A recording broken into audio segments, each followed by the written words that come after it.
What's up, guys and ghouls, and welcome to another episode of Fright Mic. I'm Liz. I'm Sam. And today we are talking more double trouble, double the pleasure, double the fun, Double the murder. double the murder for sure. Yeah. We're talking about Basket Case from 1982, which we kind of referenced a bit in our Malignant episode. Mm-hmm. Because, I mean, It's a little bit of a predecessor. kind of, yeah. Yeah. Yeah. And what a wild ride this movie is. Yep. 82 indeed. Well, and it's funny because I want to say I've seen this movie before. Like, when I was watching it for the podcast, I was like, oh, yeah, I've seen Basket Case before. And then I'm watching it, and I'm like, I don't think I've truly seen this movie before. I think it's one of those that I've seen clips of over the years. I don't think I've ever watched this movie from start to finish. Really? Ever. I don't think so. Well, now is your time. Yeah. Yeah.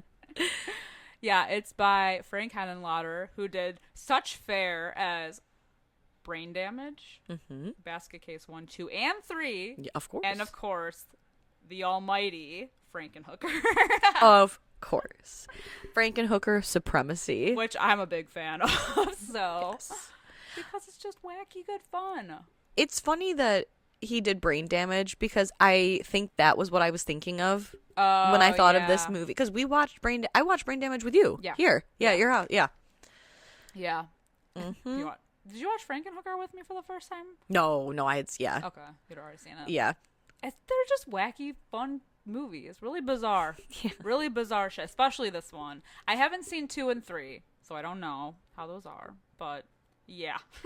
But at least this one is a time. And I have to say, this is just like a thing. I have like a soft spot for like grimy 80s New York movies. Sure. Like the setting, I don't know why. It's like comfortable. It feels familiar somehow. Yeah. Like it's a familiar feeling of a life I've never lived. Yeah.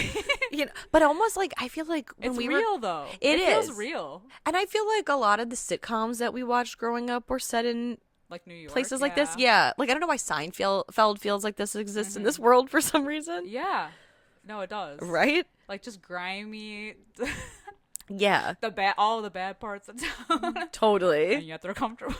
Yeah. Like Coming to America has Yeah. the same like Yeah. it's like the gritty, grimy side of New York, and yet It's comforting. it's comforting. I don't know. I find that comfortable. I've barely been to New York. I've like passed through New York. Mm-hmm. And yeah, I'm like, yeah. This is home. Oh, that's what I've been to New York City, like Manhattan. Yeah. Only been one time, but I will say, I feel like I really fit in there. I've got the bad attitude and the fast walking. Ooh, I have the fast walking. I don't always have a bad attitude, but sometimes I got resting bitch face, and I think I'll fit in. Perfect. Yeah. I can fake it till I make it. Mm-hmm. I always think of what is it, the Sex and the City movie where someone bumps into Samantha and they're like, "Fuck off," and she's like, "Ah, I missed it here." Home. Yeah. I'm back with my people. I know people in Chicago, they're a little too friendly for my liking. Yeah. And yet I still, you gotta keep a bitch air about you. Yeah. Well, especially in a place like New York, you don't want to get pushed around. No. You have to be like at least at their level. Yeah. Even in Chicago, where they're more pleasant than they are in New York, I think. I think the aggression comes from driving in Chicago, like being on the highway. That's where I get like pissed off, and then I'm on the street, and I'm like, oh yeah, I'm fine. Yeah, by the time I've battled the absolute horror that is the Indy 500, any of the expressways leading into the city, especially 9094. Yep. Oh my God, my blood is boiling. And then to get into the city, to try to locate your destination, try to find parking, not hit any pedestrians. You know what? I give up. And like all the jaywalkers. Yeah. And like half the time while I'm sitting in traffic, I'm like, this wasn't even fucking worth it to begin with. But then you leave and like the traffic is clear because we always have to go at night for something because we're usually going to a movie at Music Box Theater, which shout out, great. And so we usually leave and it's like 11 o'clock at night when there's no traffic, and we're like, what a nice time. Why don't we do this more? Why don't we come to the city more often? Well, and the sad part is I don't mind taking public transportation. Like, I don't mind taking the L. I don't mind parking at Midway, hopping on the Orange Line. I'm so sorry. This is like for people who aren't from Chicago. But I don't mind, and like transferring. I don't mind doing that. I don't even mind taking the Metro. But we have friends who won't. Yeah, that's true. And so we have to drive. So for so long I had beef with the Metro though because they were really pissing me off when I had to take it regularly and they were always late. Yeah. Yeah. If you got to take it every day. But now that it's been some time, I'm good. We're good. And yeah, it's the same thing with everything. Public transportation isn't always necessarily like the fastest, but I can put my headphones on and just disassociate, and it's like where with driving, I'm like, what the fuck is wrong? Like, it's so bad. Yeah. My road rage knows no bounds. Gotta get that defensive driving up. I really think that you and I are lucky to have grown up so close to Chicago because it has really sharpened my edges as a driver. Where like I go to other states driving and you're overly aggressive. I'm like, what the fuck? Like, where it's like the car next to me, they're singing like, gumdrops, bubble, like sunshine, whatever, and I'm like, you fucking piece of shit. As I got my screamo music. Yes, sunshine, lollipops, and then there's me like, get fucked. It's so bad. It's almost borderline embarrassing when I like think about it from like the other person's perspective. Like, poor Michiganers. Like, wow, this bitch has a death wish. Yeah, and I'm not sorry. But I don't know. If I lived in New York, I wouldn't drive. Oh, if I lived, no, absolutely not. New York State, like a suburb. Yeah, I'll drive. New York City, though. Yeah, New York City? No. Never. Not a day in my fucking life. I wouldn't own a car. No. I don't think there's a point. Yeah, what's the point? Especially because I feel like if you're in Manhattan, the whole world kind of is there. Yeah. Yeah. Like the world starts and stops in Manhattan. Yeah, my rage couldn't. You just like pull out of your spot and into traffic. Yeah. I mean, I just couldn't. I would throw up every time. Yeah, immediately hit with a wall. Yeah, I would throw up from anger. Yes. Every single time. Well, it's fun. I was reading a book just recently, side tangent, and then we'll get back to Basket Case, I promise. Where they went to New York City and this girl stole she like hotwired a bike. I think it was like a Ducati, and her and this guy were like riding around the city, and she was like, and we were speeding and we were cutting through people. Where? Speeding? Yeah, where? You're gonna kill somebody.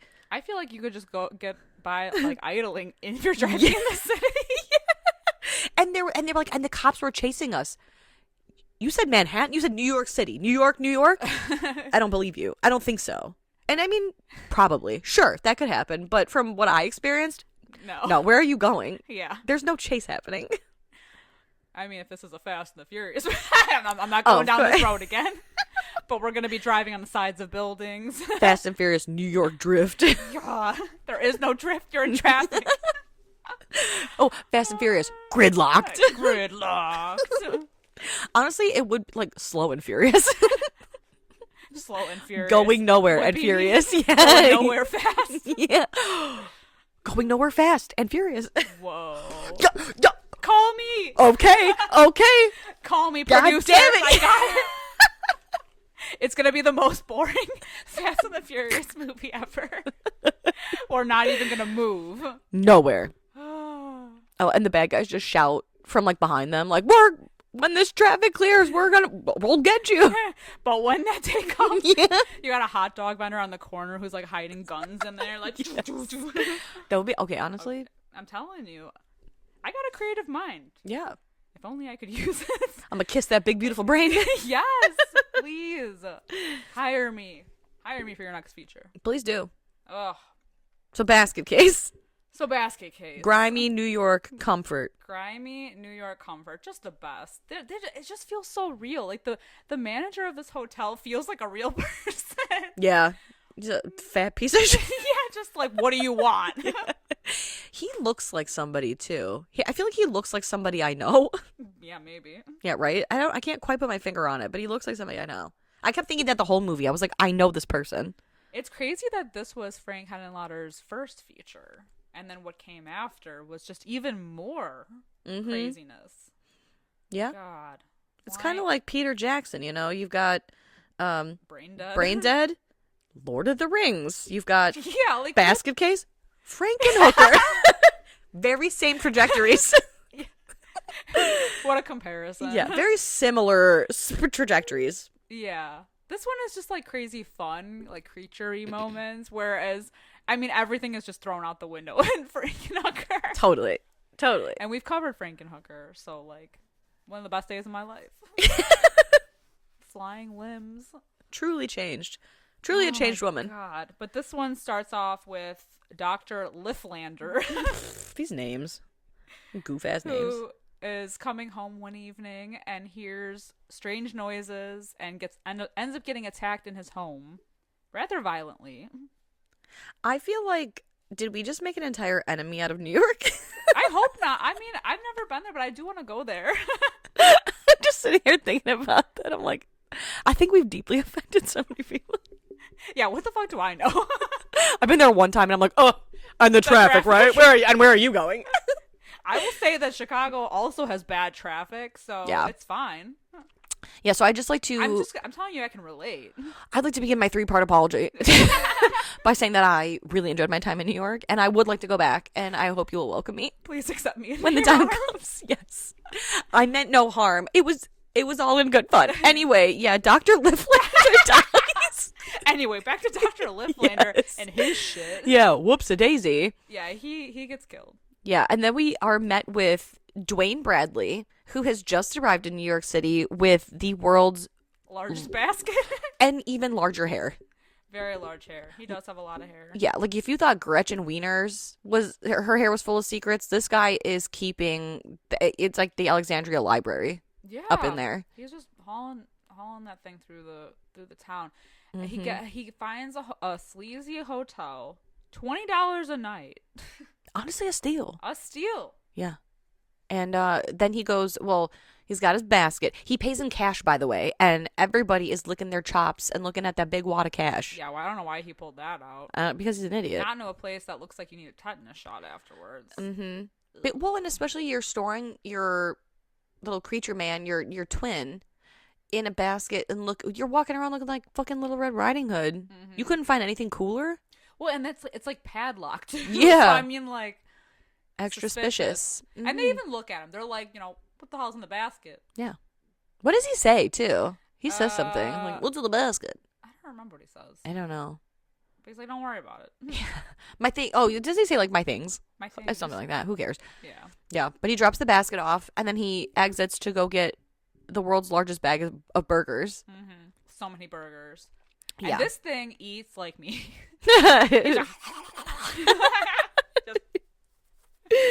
You gotta eat like that on a first date so you know who you're fucking with and if they match your freak. My first impression. Yeah. Yes. You gotta match my freak. You gotta bring him to like the sloppiest like a taco joint. Yeah, where like something messy. Yeah. Ribs, tacos. Like, and if you still want to see me afterwards, we're meant to be. Mm-hmm. Just saying. Yeah. Like it's love. I don't eat meat, so I don't know what I would eat that's sloppy. But it's fine. Interesting. Yeah, good point. You know what, you're right. But anybody else. Yeah. I think that's the key. Mm-hmm. Mm-hmm. Yeah, and then that thing dominates those burgers while Dwayne is looking up Dr. what's his face in the phone book. Yeah. Dr. Oh my God, Needleman. Yeah, Needleman. They have the craziest names in this movie. Yeah, we've got Dr. Cutter, Dr. Needleman, and Dr. Lifflander. Mm-hmm. And I love that these all sound like fake names, and yet when Dwayne goes to see Dr. Needleman, he's like, "Oh, I want to surprise him. Give him a fake name. Tell him I'm Dwayne Smith." That'll get him. Yeah. But anyway, we're not there yet. I just love that so funny. Like, yeah, tell him Dwayne Smith is here. That'll show him. Got him. And we But we also see that he was a patient of this doctor. How did he get this paperwork? I don't know. Yeah, because he's got that bloody file. Yeah. Yeah, I don't know. Dwayne's up to something. That's why his hair is so swollen. It's full of secrets. Yeah, it is. And we are introduced to Dwayne's, like, basically across the hall mate, Casey. I love Casey. Same. I literally was just going to say that. She is so funny. She is She's so beautiful. Welcoming. Yeah. In a shithole place like that. Oh my God. And she's got his back without knowing him. Mm-hmm. She helped save him from getting robbed at least once. Yeah. And she takes him out for that really fun night that they have. They do. Yeah, exactly. Mm-hmm. Always supportive. Yeah, I love Casey.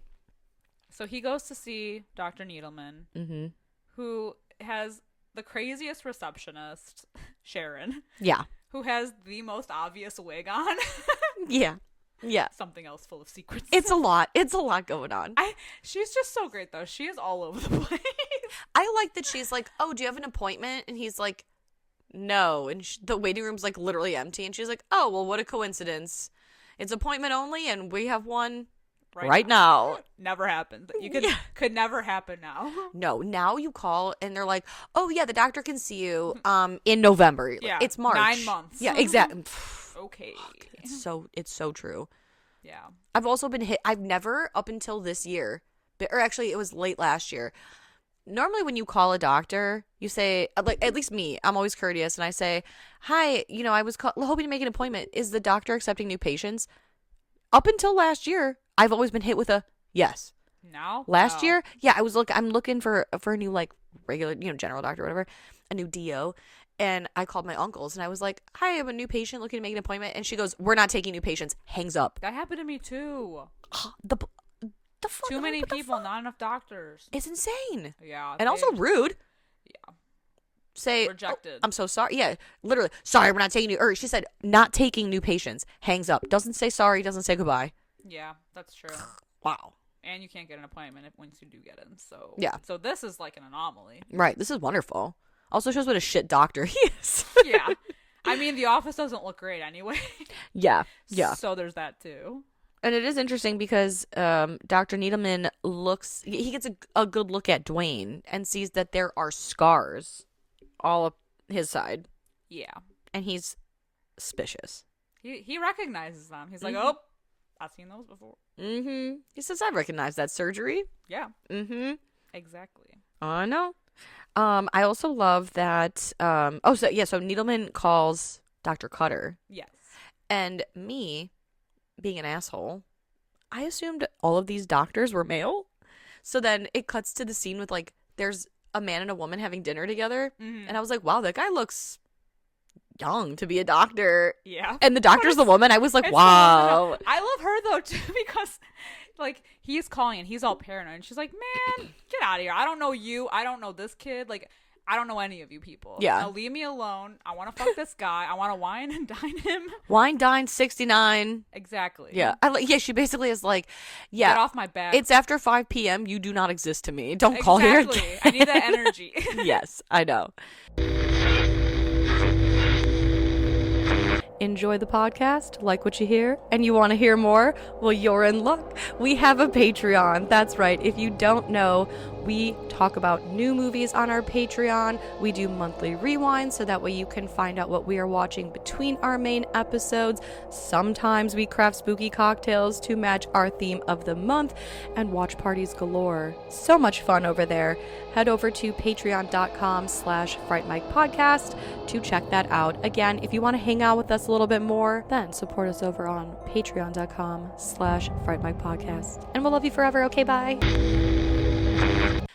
I just couldn't believe my your eyeballs. my you know what I'm saying. Yeah. Fuck it. I don't know. Sure. Yeah, I can't believe I thought that the doctor was a man. Damn it. Yeah. Terrible.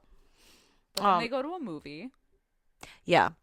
And I think don't we figure out the little guy's name is Bilal? Bilal. Yeah. The little demon guy. Belial. Beelzebub. He takes him to a movie. Yeah. Doesn't even get him popcorn. Yeah. He kind of leaves him in like the or no, he puts him in the seat next to him, right? He puts and him then in the guy seat steals next him. to him, and then the guy takes him, and then the guy gets attacked when he tries to open it in the bathroom. And Bilal gets his hands on him. Can't even go to a proper movie. Yeah, this is that's why he can't be taken out. He's too much trouble. Yeah, he looks like the little baby from that dinosaur show too. From Dinosaur. Yeah. Kinda, yeah. That's what he's giving to me. But then he ends up going. Oh, he's. You know what he looks like? Oh, have you ever seen the Have you ever seen the original Total Recall? With Schwarzenegger, right? Yeah. Yeah. Looks like that thing that's like living in that guy's stomach. That's like. It does. It does. Oh man. I can't remember what he says. Total Recall. Wow. Another crazy movie. I know. I also saw the remake with our boy Colin Farrell. Colin for real. The remake was something. Yeah. Anyway, they go back to Dr. Needleman's office at night, and Dwayne unleashes Bilal on Needleman and tells him that his objective, on top of killing him, I don't think that was part of the objective. Well, maybe it was, but to steal the address book, because this whole road leads to Dr. Cutter. Right. That's who they're trying to get to. So he wants to know who else was involved, because revenge. Mm-hmm. But then we do see our boy Dwayne. He's helping murder people and steal things by night, but by day, he's going on a date with Sharon. He's a regular, normal boyfriend. Yeah, he's like any other man who's got 20-pound hair. I will say too, like the deaths in this movie, like the kills, are really good. Like when the Belial does attack Dr. Needleman, I mean, he just like rips into his stomach. It's like, it looks wild. Yeah. It looks good. There's a good amount of blood in this. I do really like the special effects of this movie. Yeah. Just like I did with Brain Damage. Yeah. Mm-hmm. Who's the voice in Brain Damage? Is that Sam Neill? No, it's the jazz guy, right? I don't remember. I'm like Bing Crosby. It's some jazz singer, right? I can't remember now. I don't know. You know what? Cut this. I don't want to look stupid. You know what? In fact, erase this part of the podcast. Erase the whole thing. Yeah. Oh my god. Yeah. Yeah, the kills look really good. Yeah. I enjoy them. Yeah, so yeah, he's a regular boyfriend by day. Mm-hmm. And he's just trying to lead a normal life, but also try to help his posse get some revenge. He looks weird too. Who, Dwayne? All right, he kisses weird, I meant to say. Yeah, Dwayne. Oh. He kisses weird. Yeah. Well. Yeah. I don't like it. Oh my god. So, oh yeah, he feeds him again. He feeds him that box of raw hot dogs, which I know you would love. Son of a bitch. I'm airing your dirty laundry over here. Okay, you know what? I had a parent who was tired all the time and didn't have a lot of cash, and so mayhaps I was desperate and ate cold hot dogs and then got used to eating hot dogs cold. Sue me. She likes the raw dogs. I do. Oh my god. There's something to a cold hot dog, and I will not be ashamed. An all beef cold hot dog though. All beef. I am bougie about that because I have suffered at the hands of a non all beef hot dog. You don't know what's in that. No, you don't. The mystery meat cold hot dogs that I grew up on. Now I'm an adult. I got 34-year-old woman money. I will eat my cold all beef hot dogs. Thank you very much. You know what else is wild too? So, what's his name? Oh my god.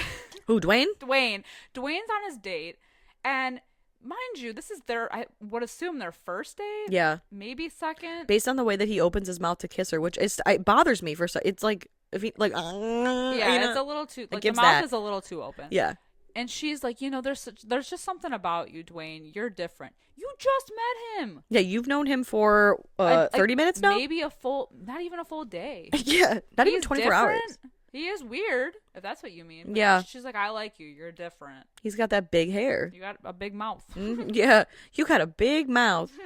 I think Dwayne is like early 80s hot, though. Yeah. No, yeah. Yeah. Like he's not hot, but like if I were alive in 1982 and he asked me out, I'd be like, yeah, fuck it, why not? Yeah. But he has that psychic connection with Belial because Belial catches wind that he's, that they're making out. Mm-hmm. And he is pissed. He said, nobody goes to Pound Town without me. And he trashes the hotel room. And he sneaks. Oh, yeah, he's trashing the hotel room. And he's making all kinds of banging sounds to where the other tenants of the building are getting pissed. And they know because everyone's like keeping tabs on people that Dwayne is out. Mm-hmm. And so they're like, well, somebody's in there. I think the stop motion look that they have for when he's like alone is really great too. Yeah, I agree. Like, it looks really good. He's just kind of like floating along the floor. And I like that he turns at like, dun, dun, dun, dun, like, you know what I mean? Like, it's funny. It looks good though. Yeah, so when the guests do like break into the room, basically, they find no one there. Very suspicious, very weird. I think it's crazy because he basically like Dwayne gets that sixth sense while he's kissing Sharon, and he's like, "Oh, something came up. I gotta go," and she gets like real weird about it. She like chases after him. She's like, I was worried about, like, you were just with him. What do you mean? And also, this is a first date. Yeah. You've known, like we said, you've known him for, an hour. Two at best. Yeah. Yeah. If somebody ran away from my first date after we were open mouth wrestling, by I don't know where the fucking Hudson, I don't know. I'm not going after that. I'm not calling. I'm not worried about it. It's no worries. I go on with my day. You let the trash take itself out. Exactly. I go and I buy a pack of cold hot dogs. And eat them on my kitchen floor. Absolutely. Raw. Dunked in salsa. Oh. No. Don't knock it till you try it. You've gone too far this time. Don't knock it till you try it. The spicy salsa. Oh my god. Little heat. Get the hell out of here. Get the hell out of my house. All right, bye. Get the hell off my podcast. Exit the show immediately. You are offensive. Oh my god. I will say, not my best episode. I'm really painting myself in a light here. Well, I'm the one that brought it about, so I'm not really painting you in a good light. No, it's fine. But Belial attacks that yellow shirt guy, gets him real good, and then they end up finding him. So now we have a mystery on our hands, a mystery killer. A mystery afoot. And then also, while everyone is just, I like that everyone is just like up in Dwayne's room. Yeah. Like giving zero privacy. That one guy who's like a drunk, he eyes that wad of cash. Yeah. And it's like the did you say that already? Yeah. No. Okay, I was like, oh fuck, did I disassociate? No. Okay. No. Yeah, no, so like I think Casey not Casey this time. Because it's like right around this time, right? Mm-hmm. Okay. I don't know why that really threw me off. I feel like I like left my body for some reason. No, he steals him and then Belial attacks him because he stole it. Oh, okay. Oh, so yeah. Okay, so you did say that, yeah. Yeah. Jiminy crickets. And so after everyone finds the dead body, they call the police. There's a lot of like commotion and then scenes where everyone is gathering. Yeah. And what I assumed to previously be a pretty empty motel. Well, it's like everybody in the building comes down. It almost feels like an apartment. Yeah. And not a hotel because these people all know each other. Yeah. So I doubt anybody's like paying $20 a night forever. I mean, that's some pretty cheap rent. Okay. For New York now? True. Well, $20 a night though? Oh, maybe not. Yeah. Well, yeah. I suppose people live in hotels though. Maybe there's a deal. Yeah, maybe. Yeah. But anyway, but I think like right after this, the cops question Dwayne too, right? The cops question Dwayne and they open the basket and it's empty. Yeah. So little Belial's missing. And it's not till after the cop leaves that, and I will say that Dwayne plays it off pretty cool. Mm-hmm. He's like, yeah, I was here.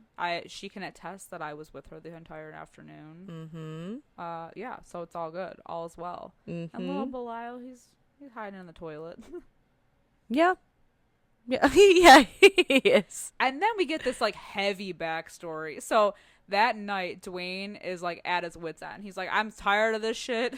I'm going out. He goes out with Casey. He gets drunk. They have a lovely evening together. But he like just trauma dumps on her. Yeah. His entire backstory. Well, and I love it too because like right before the trauma dump, they're like over in a booth, like cackling like two hens together, having a great time. And she's like, what's in the basket? He's like, my twin. And they both laugh. And he's like, yeah, he was severed from me at birth. Ah! And then Casey stops laughing. Yeah, and she's like, are you fucking serious, bro? She's like, you're really freaking me out. And he's like, no, it's hilarious. Let me tell you all about it. My mom died in childbirth. My dad hated us, wanted us to be, he's cut. like, I gotta take care of one child and one absolute fucking monster. Yeah, like openly hated him so bad that his aunt had to take them in. Mm-hmm. And then they forced the 3 doctors to then cut them, I guess. Yeah, like do a surgery, like a surgery on them. Mm-hmm. Ugh. I know it's horrible. The whole operation. Oh, the sound of him getting cut off of him. Yeah. Crone. It's nasty. It's nasty. Well, and then they throw him in the trash. Yeah, I was just gonna say he's literally still alive. Yeah, that's fucked. Yeah.